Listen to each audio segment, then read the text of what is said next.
Welcome to Your Daily Bread with Bishop Eric Kincaid Clark, where he is inspiring us to maximize our potential.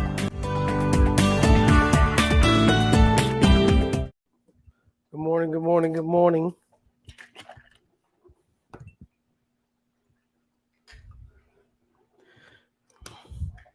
Yeah, give me a minute. I'll be right there.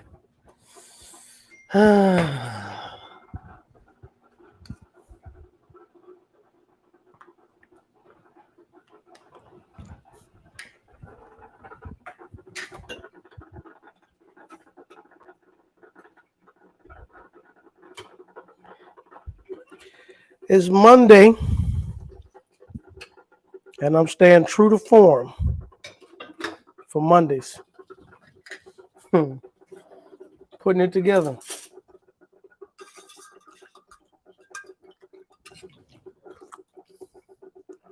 True to form.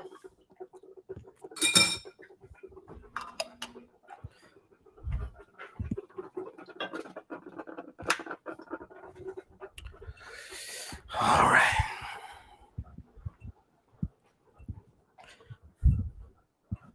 Grace and peace be unto you from God our Father and the Lord Jesus Christ. I'm Bishop Eric Kincaid Clark. This is your daily bread. What's happening? Good morning, good morning. Hey, LaShonda. Good morning, Ruth and Trefina and Shantia. Tracy, I'm glad you're doing better. Elvis, Joan, thank you for the cookie, Joan, Erwin, Betty, and Karima. Others coming in. Come on in. And once you get in, make some noise. Sherelle, good morning. I do not have control of the camera. I've been trying to figure. I don't know. I fool with it. Thank you. Good morning, people of God. This is the day that the Lord has made. I will rejoice and be glad in it. We had a great service yesterday. The big Super Bowl yesterday. Okay. The big Super Bowl yesterday. I enjoyed it. I thought it was good. Thank you. Is that better? I hope that's better. I enjoyed the big Super Bowl. I thought that Philadelphia was going to win because they seemingly all year had the stronger team. But I'm telling you, I got something out of the game yesterday, and that is, if you are the leader, don't drop the ball. Maybe I should change my subject matter to that today. Don't drop the ball. I think that's why they lost a number of things. But if you're the leader, don't drop the ball. He dropped the ball. They picked the ball up and went for a touchdown. And that just changed the whole momentum of the game. But it was what it was. Congratulations to the Kansas City Chiefs and Patrick Mahomes and his $500 million contract. Woo! $500 million. Well, he earned a piece of it last night. No, the way that kid plays and the way he packs out the stadiums, the way he gets ratings and views, and oh yeah, he earns his money. He don't have to win the Super Bowl to earn his money. Now that's a plus. But if you can make that money back for your team, you earned your money, and he's definitely doing that. That's right, Elaine. Don't drop the ball. Don't drop the ball. Good morning, everyone. Coming in. I see you coming in. Good morning. If you own, say something. Make some noise. Good morning, Yvonne Clark. How you doing this morning? Minister Erica, Elaine, Shantia. I see y'all. Ben. Good morning. Joyce, you got here. Keitha. Rhonda.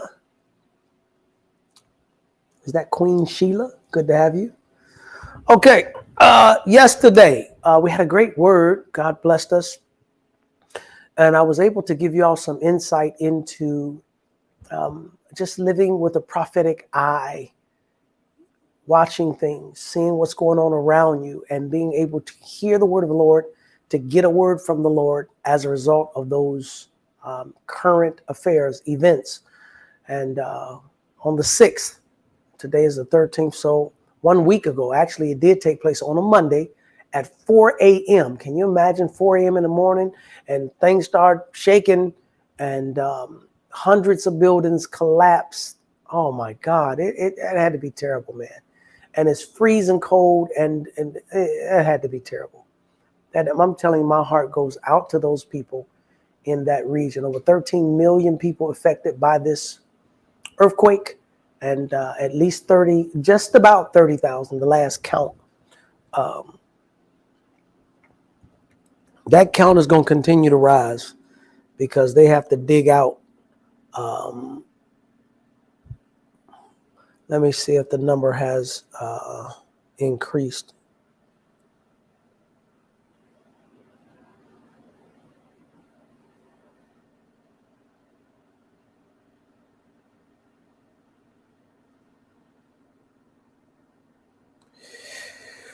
Yeah, that number, the total kept going up every day.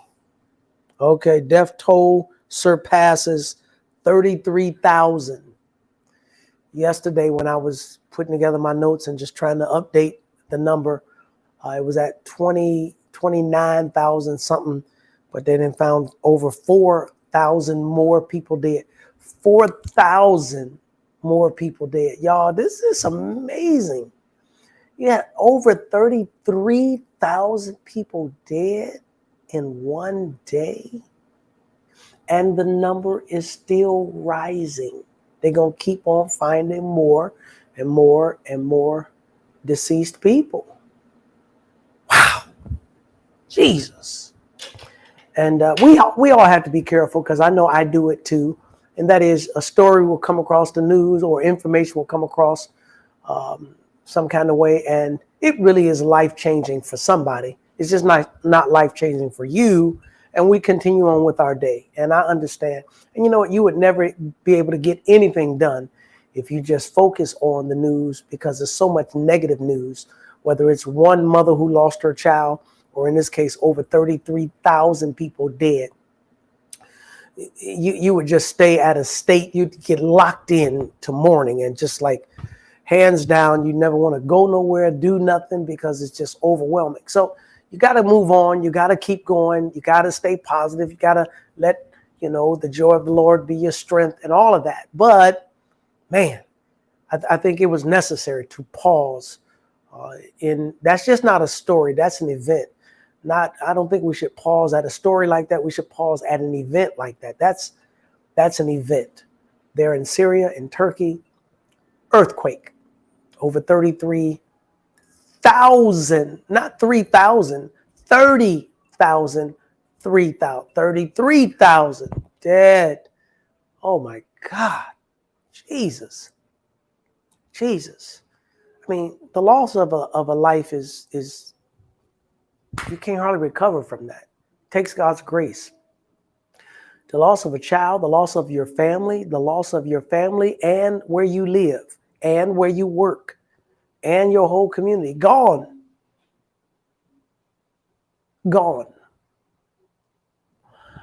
I wanted to get into, I don't even know if it's appropriate to even get into it. So I am going to get into it, but with a little caution. I wanted to take the conversation somewhere else, because one of the big parallel stories with this earthquake is there are over 100 contractors that have been arrested in that area. They have arrested them and detained them because ain't nothing you can do with a 7.8 magnitude earthquake. That's going to happen. And then, as I was preaching yesterday, the information was over 2,100 aftershocks. So after the big one, it was 2,100 other little ones, smaller. But of the 2,100 little earthquakes, there were 182 that registered between 4.0 and 7.7. So there were some that were just just a little bit worse than the first one. But there were 182 that were very significant, 4.0 to 7.7. Man, I'm telling you, that is mind-blowing. It's mind-blowing that there's 180 earthquakes, if I can put it like that.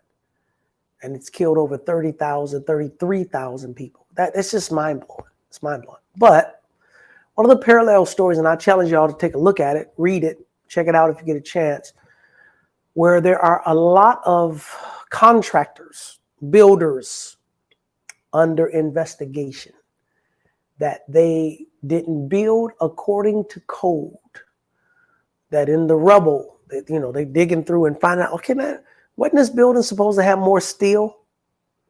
Wasn't there supposed to be a beam right here? There's a couple of beams, Hey, 7 beams. They only got 2 beams. How did they do that? Well, they began to be suspicious, and they begin now, even while they're digging, to begin to evaluate these buildings, only to determine that, I don't know the number, many buildings have not been built according to code. They didn't do it right. I don't know what they was thinking. I'm sure it's about that almighty dollar, without a doubt. You know, they're going to get some money. They get approved for $10 million to build it. They spend $5 million to build it. They pocket the rest of the money, and they cut corners. Save money here, save money there, thinking that nothing would ever happen, that they will be exposed. You know, down here in Florida, there was a condo just fell down, just fell apart. And since then, they have moved a lot of residents out of their building because they've done some reconnaissance to find out who built this building, who built that building. And maybe they didn't build it with the same integrity that the law said they were supposed to build it with.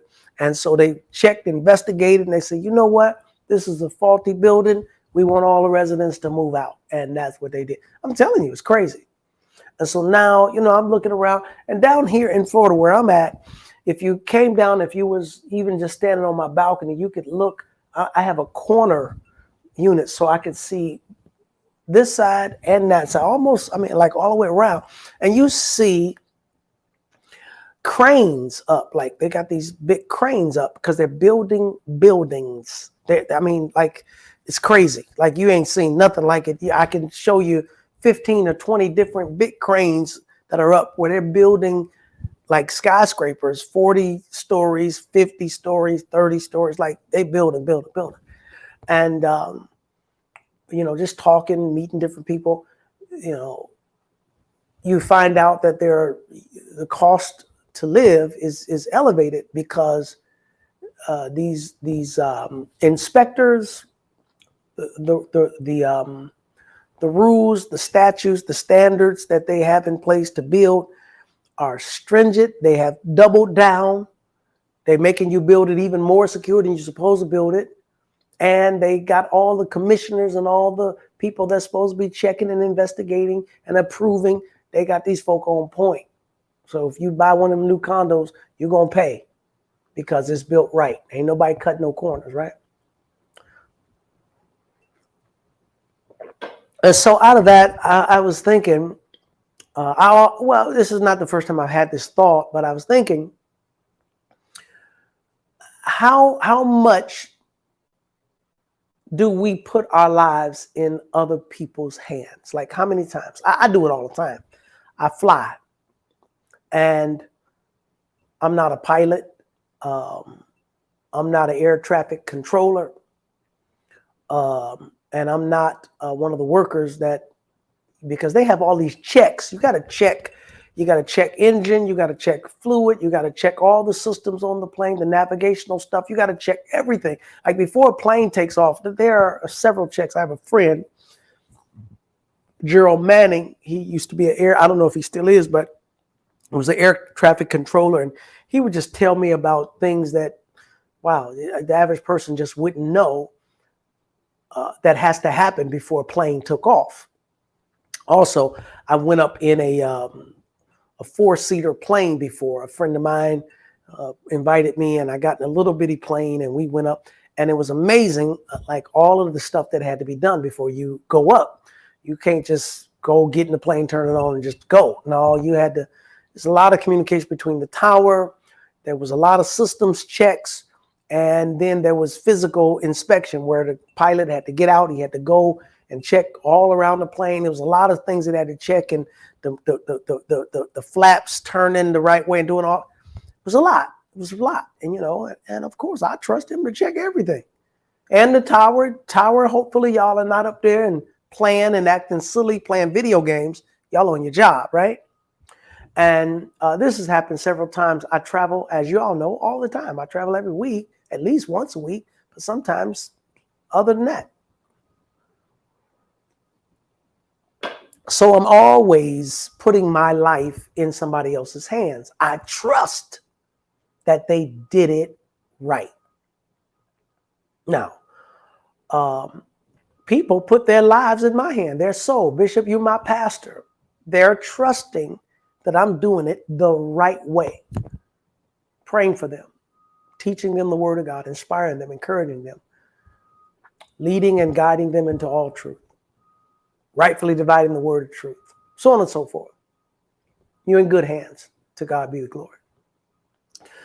But your job, whatever, some of y'all retired, what you used to do, okay? You buy a garment, you reach in the pocket, it has Inspector 12, Inspector 9, Inspector 6, whatever. Somebody inspected this outfit, this garment, to make sure it was done right. Sometimes you'll buy something, you end up taking it back because it didn't work, or something wasn't right. Somebody recently told me they bought some punch, a gallon of juice, and there was no seal. They opened it, supposed to have a seal, didn't have a seal. Like somebody didn't do right, whatever, right? You go to the grocery store, and you're trusting that the company that made the box of cereal, the company that packed the box of cereal, and then here it gets shipped. How about the shipping people? Did they kick it and mess it up? And then how about the person that's actually stocking the shelf? Like, did they damage it? Is it damaged? Because if I go to the shelf and I see a box that's all beat up, and I am not buying that one. Okay, I don't want that one. Why? Because they didn't handle that right. And then you get all the way to the front of the register, right? And still something could go wrong. You get undercharged, you get overcharged. They didn't give you your points. They give you, life is incredible. It's just so much. So much. That's why yesterday in the message, we was talking about the banking part of the ground that's shifting. Because now we're moving money all over the world and nobody's getting paid. You can send me $10, I can send you 10. And there's no taxation, it's no fee, it's no nothing. But the banks have figured out that they got to get in this game. They can't let this money just be flying all over the place. Even when you all give, when y'all give electronically, they charge us fees, 1%, 2%, 1 cent, 2 cents. You give $100, the church actually receives $98.50, $99.20, whatever. They take a little bit when you transfer money. That's how it goes. Well, in the public sector, we bouncing money all over the place, and nobody's getting no fees, and they're trying to solve that problem. That's the whole deal with cryptocurrency. That's the whole deal with Bitcoin and all of that. Man, they can't believe that they got a new system where people can move money all over the world, buy and sell goods, land and property, and the banks, the financial systems of the world don't make no money. Oh, dude, they going crazy. They can't believe that. So the ground is shifting right beneath our feet. But tragic, over 33,000 people lost their life. In addition to that, to add insult to injury, They didn't build the buildings right. Let's converse a little bit rather than monologue. Let's dialogue a little bit. Number one, I got two questions. Number one, can you be trusted to do your job? Have there been times that you've cut corners? Have there been times that you didn't do a thorough presentation of your job, where you half did your job, where you were tired, or you were frustrated today, or you were just not into it, and you just whatever. You're supposed to be checking whatever. I go through the TSA, right? They checking me, whatever. And some places just give you the business. God, dog. I see these people every week, and you know who I am, what I do, and everything. And you know that this is my cross. Sometimes I travel with my cross, and it's a big piece of steel and gold and whatever it is. But they see it and it's like, do you have a weapon? No, dude, that's the cross. That's the cross, right? And then there's sometimes they like, oh, go, like it's a long line. They just go. And I'd be glad to get through the line. But sometimes I'm like, okay, now don't let somebody with something, that could be dangerous through the line. Like I want y'all to do, hey, I want to get through the line quickly, but I want y'all to do y'all job.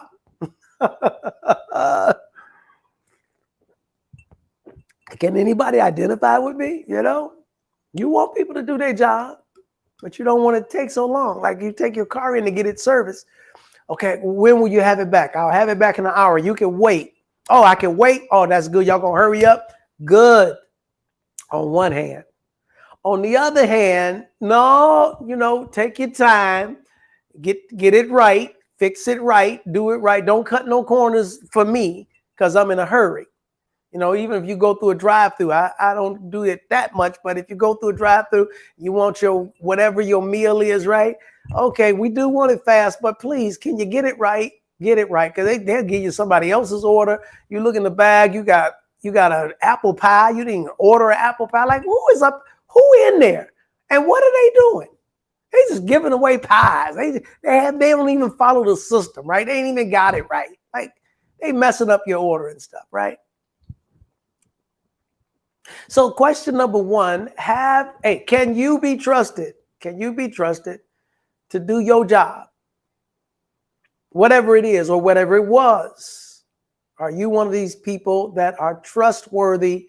I guess y'all ain't gonna tell on yourself. Would you give yourself 5 stars, 3 stars, 2 stars? When it comes to preaching and teaching, I'm gonna give myself 5 stars. I don't play with it.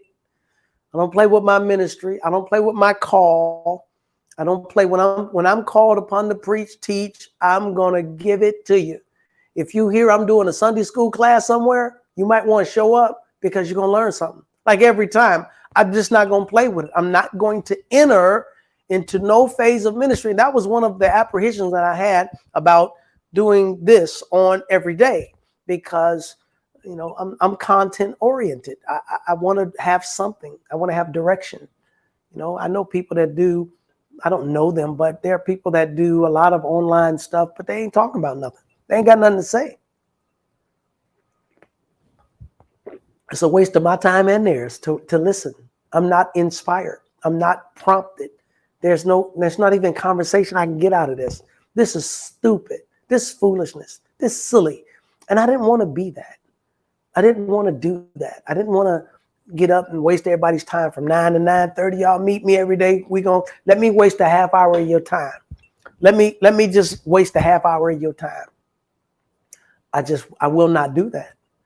We got to have something to minister, something to talk about, a concern, something to inspire you, something to encourage you, something that would prompt conversation.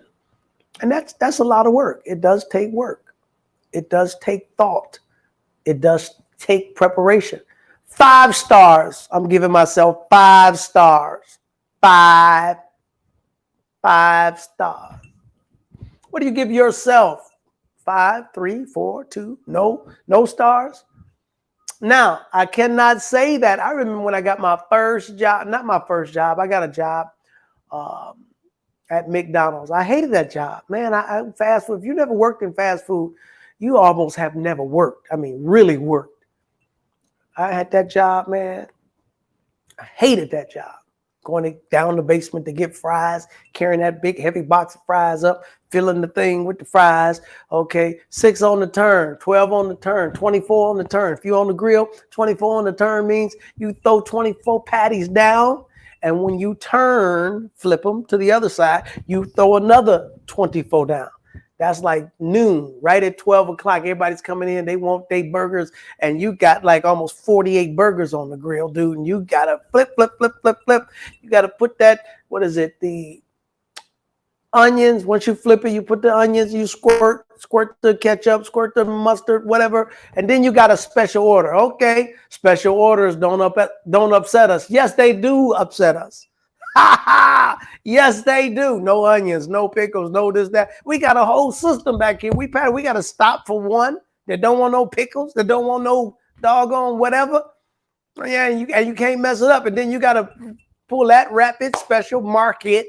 No onions, doggone it. Extra onions, right? And then you got that person come in there, I want fresh fries. Dude, we got a system. Like, I don't want them fries. Dude, them fries just came out there. I don't want them fries. I want fresh fries. No salt on the fries, please. Like, you know what? I hated that job.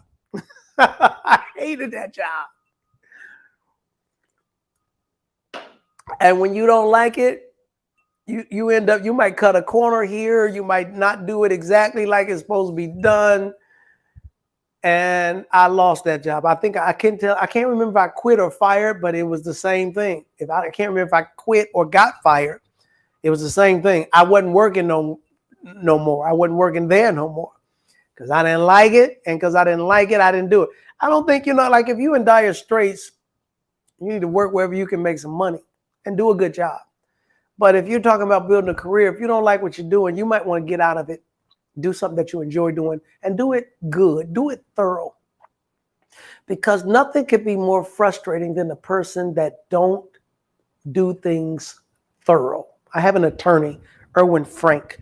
He's one of the best attorneys in Ohio. He's a real estate attorney. That's his forte. But he is super thorough. He's one of these guys that just get on your nerve. And he charge a lot of money. But when I tell you, when he do it, it's done. Like, I'm looking for a new accountant right now because I had one. I had this older guy. He was the bomb, man.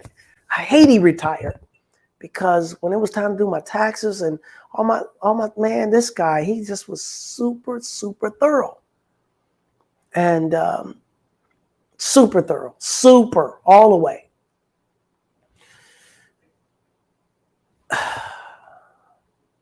Good help is hard to find. So the first question is, can you be trusted? The second question is, do you trust others? Do you trust other people? You're getting on planes, you're getting on trains, you get your automobile serviced, you go buy a car, you're buying a house, you're selling a house. Like, do you trust other people like that they have done their job good? Have you come across those instances where somebody didn't do their job right and it ended up costing you? It makes, it gives you a headache. It creates trouble and stuff in your life. Well, over in Turkey and Syria, it has absolutely cost people their lives.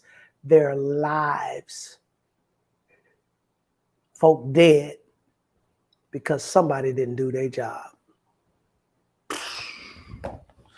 Man, that's some stuff. Now, I really want to, I wish I had another half hour this morning because I would really like to get into y'all comments here.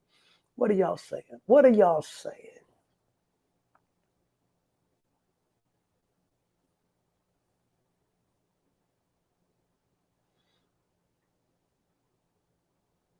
Donor gave $30 million to Turkey Embassy. That's powerful. Great story. Thank you, Karima.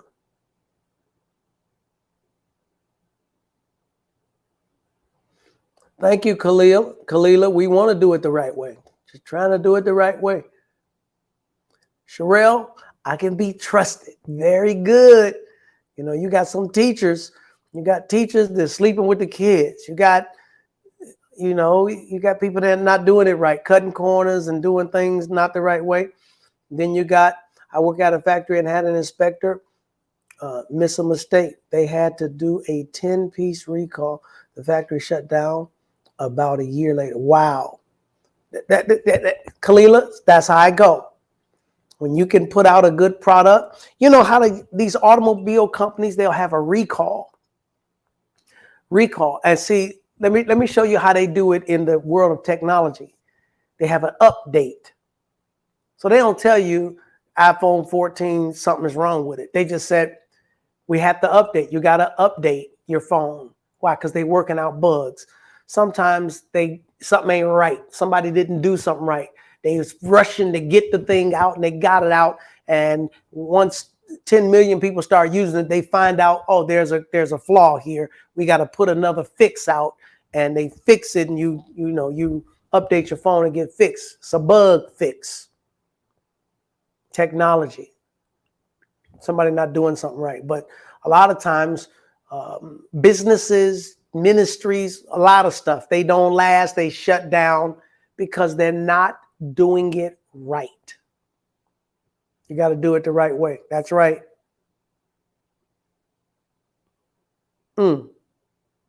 Yes, I can be trusted to do your job. I don't trust some people, Elaine says. I get it. Can you be trusted? Carol Carson, when I was working in payroll, you had to do your job right. Otherwise, people wouldn't get paid right. And guess what? If there was a mistake, Carol, you know they came right to HR. They came right to wherever they thought the problem was. And they was like, hey, my money ain't right. They didn't give me my overtime. I thought y'all said I was supposed to get time and a half. I thought I was going to get double time. You got to slow them down. Hold up. Wait a minute. Let me look. Well, it says here you were supposed to get over time and a half, or you had to work. If you hadn't got 40 hours in that week, it's not even considered overtime. You did 30 hours, then you did extra 10. You didn't get overtime. In other words, you got all of these systems and whatnot in place, and you got to make it plain. But it's awesome to find a person that know their job, do their job, know their job, and they're experts. They're good at what they do. But we do put our lives in the hands of people, getting on planes, even driving your car, getting out driving your car. You know who you're trusting? You trusting the people at the DMV. You trusting the people that have approved all these other people around you to drive. I heard that you got some people that got driver's license but never took a driver's test. Like, how did that happen? Obviously, because you got some people around you that can't drive. They can't drive. You got people all the time don't even use their blinkers. Yeah, you keep changing lanes and this, that, and the other. You just don't even, ain't nobody taught you to drive. Use your blinker.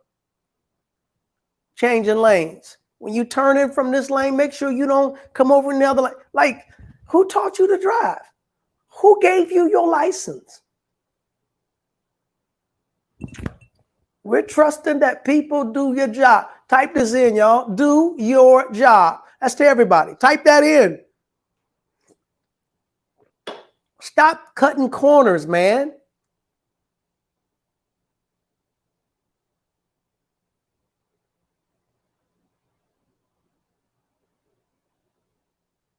Yeah, I'm like that too, Elaine. If you ask me to do something, I might tell you no, I can't do it. Why? Because I can't do it right. I can't do it thorough. I can't do it the way I feel like it's supposed to be done. So I'm not being mean. It's just I can't do it because I have a standard and a name and a reputation to protect. That when I do it, it's going to be done right. I don't play with it. That's the way I am. Do your job. That's right, Thelma. Joan Craft, do your job. Do your job. Hattie Wynn, do your job. It's interesting. But there are a lot of stories. Thank you for that story, Karima, about the $30 million donation. That's powerful. They need help. They need money. They need people. They need help over there. They need prayer. They need God. 33,000 people dead? Do y'all know what that means? Do you know what that means to a hospital? Do you know what that means to the funeral industry? Do you know what that means for burial sites? Do you know what that means for an economy? Do you know what that means to an economy? If 30,000, 33,000, over 33,000 people dead, do you know what that means? Do you know what that means to a generation? What if a lot of them are babies and kids and grade school kids? Do you know what that means when these kids finally reconvene, wherever they're going to reconvene, and half the class is not there? What happened to Johnny? He gone. Susie, she gone. Do y'all know what that means? I mean, the ramifications of what that means is beyond our conception. So our prayers are with them. But our word yesterday prophetically, as we see what's going on naturally, we get a sense of what the Holy Spirit is doing. And we see that God used earthquakes throughout the scriptures to signal change. The ground is shifting. The ground is shifting. The ground is shifting. And even today, let this incredible earthquake, series of earthquakes, signal to us, remind us that change is here and change is coming, even in church ministry. Yesterday, we talked about banking. Yesterday, we talked about transportation. We talked about several things, changing, family, changing. Yesterday, I said something very powerful about ministry changing, that the model of church is changing. We used to have 300 and 400 people coming to church on Sundays for group therapy. It's like we grew as a group, and now church is changing. The power is not in the preacher. The power is in the pew. It's not in the platform. It's in the pew. It's not with the clergy. It's with the laity. That we have empowered you, and I am empowering you to minister to your family, to your community, to the people that you can touch. It's a new model. The ground is shifting. The ground is shifting. Thank God. That was a powerful word, man. I'm telling you, that was a word. That was a word. That word needs to be written and needs to go out. That's why when I tell y'all like it, share that whole ideal of sharing, man, y'all got to do that. That message needs to go out. And I'm so blessed.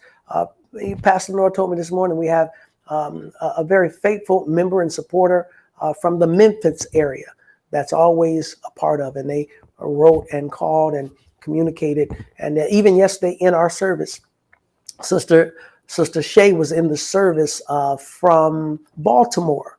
She's a flight attendant and she flies all over, but she's connected to our ministry. And she was there yesterday and came up and had a chance to just speak and say, tell Pastor Nora I'm here. And she happened to be in Cleveland and running out to catch another flight somewhere else. But it's amazing that he's doing what he said he would do. And that is, he is causing our voice and our ministry to go national and international. It will take time.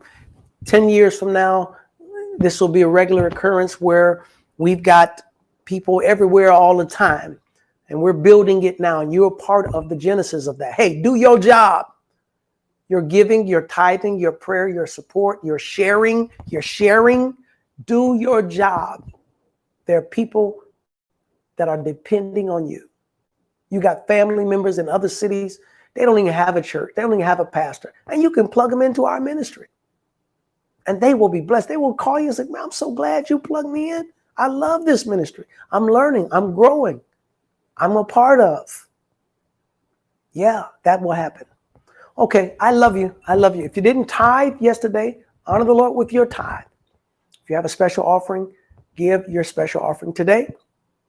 Can I ask the saints of God to sow $10 or $20? Let me ask you to sow in support of your daily bread, $10 or $20. Would you do that today? The first day of the week. So $10 or $20. As God has prospered you, sow $10 right now. Do it right now. Or $20. If you have a tithe, we know what to do with that. The 10th is holy unto the Lord. Let's do that. Let's do that. Okay, I love you. I want y'all to have a great day. Inspire conversation throughout the day about these incredible events, this earthquake. I think it's something to talk about there. The ground is shifting beneath your feet. And if you don't leave with anything else today, leave with this. Do your job. Somebody's depending on you. Holy Spirit, we will leave this connection, but never our connection with you. Let this day be blessed is my prayer. Lead us and guide us by your Spirit, even as the ground is shifting beneath our feet. In Jesus' name, amen. We love you, love you, love you. We'll see you on tomorrow. Until then, peace to the family. Thank you for tuning in to The Daily Bread with Bishop Eric Kincaid Clark. Remember to like us on Facebook, YouTube, and share this word with your family and friends.